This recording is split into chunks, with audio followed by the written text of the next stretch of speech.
ஆணா இருந்தாலும், பெண்ணா இருந்தாலும் ஒருத்தங்க மேல அன்பு வைக்கிறாங்கன்னா, அவைங்க கிடைக்கலைன்னா, உடனே அவைங்க விட்டுட்டு இன்னொருத்த ஆளுக்கு போயிறது. இன்னொன்னு என்ன பண்ணுவானுங்கன்னா, அவைங்க கிடைக்கலைன்னா, ஒண்ணு அவைங்கள ஏதாவது பண்றது, இல்ல தன்ன தானே ஏதாவது பண்ணிக்கிறது.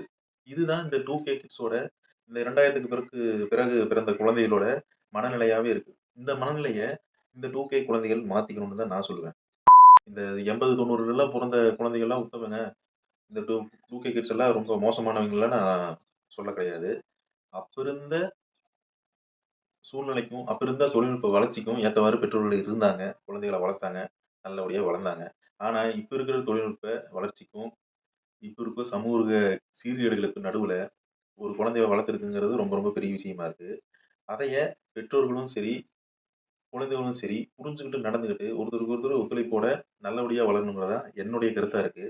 இந்த 2கே கிட்ஸோட இந்த மனநிலை, பெற்றோர்களோட மனநிலை, இவங்களோட அந்த ஒத்துமை இல்லாத அந்த மனநிலையினால நெறைய பாதிப்புகள் உண்டாயிட்டு வருது.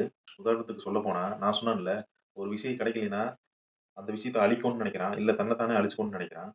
கொலைகளும், தற்கொலைகளும் இங்க அதிகமாயிட்டு இருக்கு இந்த விஷயத்தினால. இதைய தான் தடுக்கணும்னு நான் நெனைக்கிறேன்.